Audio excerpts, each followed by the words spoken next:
ओम नमो शिवाय। शिव महापुराण के 23वें अध्याय की बात करते हैं। ब्रह्मा जी बोले, हे नारद, हिमाचल की बात सुनकर सब पर्वतों ने इस प्रकार कहा, हे राजन, हमें सर्वप्रथम उस योगी के पास पहुंचकर उसकी परीक्षा ले लेनी चाहिए। यदि उसमें कोई बुराई न हो तो उसके साथ गिरजा का विवाह करने में कोई हानि नहीं है।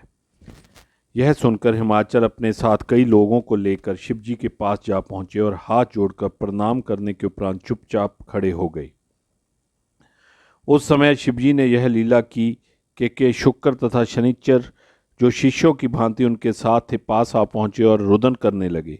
उन्हें रोते हुए देखकर शिव जी ने कहा, हे बालको, तुम रोना धोना त्याग कर खूब खेलो कूदो, परंतु मेरे पास से कहीं दूर मत चले जाना।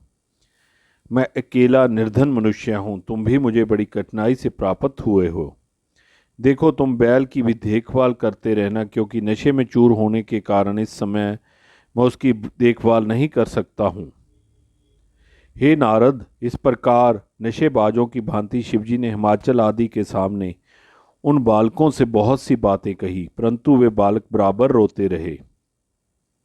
उस समय शिवजी ने उनसे रोने का कारण पूछा तो वे उत्तर देते हुए बोले, हे बाबा, हम तो भूख से मरे जाते हैं। अब या तो आप हमें कुछ खाने के लिए दीजिए, अन्यथा हम इसी प्रकार चिल्लाते रहेंगे। यह सुनकर शिवजी ने उत्तर दिया, हे बालको, मेरे पास तो खाने के लिए कुछ भी नहीं है, परंतु तुम कुछ देर और ठहरे रहो। हिमाचल के घर खाने पीने की बहुत सामग्रियां बनी हैं। जब गिरजा के साथ मेरा विवाह होगा उस समय तुम्हें भी बहुत सा भोजन खाने के लिए मिलेगा। यह सुनकर दोनों चेलों ने कहा, हे बाबा, विवाह में तो अभी बहुत देर है, तब तक हम भूखे नहीं रह सकेंगे। कई दिनों से भोजन प्राप्त न होने के कारण अब हमसे और अधिक देर तक नहीं ठहरा जाता है, इसलिए आप कुछ न कुछ खाने का प्रबंध तो कर ही दें। हे नारद, हिमाचल ने जब दोनों बालकों की यह बात सुनी तो शिवजी से कहा, हे प्रभु, यदि आपकी आज्ञा हो तो हम आपके दोनों शिष्यों को अपने साथ घर ले जाकर भोजन करा लावें। शिवजी बोले, हे राजन, यदि आप यही चाहते हैं तो इन्हें भोजन करा लाइए, मुझे इसमें कोई आपत्ति नहीं है। यह सुनकर हिमाचल को संबोधित करते हुए कहा, हे राजन, हम आपके घर भोजन करने के लिए नहीं जाएंगे, क्योंकि घर के स्वामी के बिना हमें वहाँ कोई भी अच्छी तरह से भोजन नहीं करा सकेगा। यदि आप स्वयं हमें लेकर चले तो हम तैयार हैं, अन्यथा भूखे रहकर यहीं रोते रहेंगे। उस समय शिवजी ने हिमाचल को संबोधित करते हुए कहा, हे राजन, आप स्वयं इन्हें साथ ले जाकर भोजन करा लाइए। सचमुच यह कई दिन के भूखे हैं, आप इन्हें अच्छी तरह से भोजन करा दें तथा पानी भी पिला दें। हे नारद, शिवजी की आज्ञा सुनकर हिमाचल उन दोनों को साथ लेकर घर आए और उन्हें भोजन कराने लगे। उस समय उन दोनों शिष्यों ने यह किया कि उनके सामने जितना भी भोजन परोसा गया उन सबको वे एक ही ग्रास में खा गए।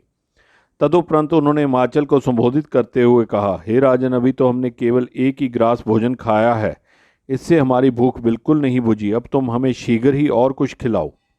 तुम बहुत बड़े राजा हो, अंत तुम्हें किसी प्रकार का लोभ करना उचित नहीं है। यदि हम भूखे उठ गए तो तुम्हें बहुत पाप लगेगा। यह सुनकर हिमाचल ने रसोई करने वालों से कहा, तुम्हें लोभ करने की आवश्यकता नहीं है, मेरे यहाँ भोजन ढेर के ढेर रखे हैं, अतः जितना भी खा सके तुम उन्हें खूब खिला दो। यह सुनकर रसोईया जब और सारा भोजन ले आया तो उसको भी वे एक ही ग्रास में खा गए। हिमाचल के यहाँ जितना पानी था उन सबको भी उन्होंने एक ही घूंट में पी लिया। तदोपरांत वे चिल्लाते हुए बोले, हे राजन, हम तो भूख के मारे जा रहे हैं, तुम हमें खाने के लिए कुछ क्यों नहीं देते हो? यदि तुम्हारे यहाँ भोजन तैयार ना हो तो हमें कच्चा अन्न ही बतला दो, हम उसी को खा जाएंगे। यह सुनकर हिमाचल ने अत्यंत चिंतित होकर कच्चे अन्न का जो अंबार लगा था वह उन दोनों को बतला दिया।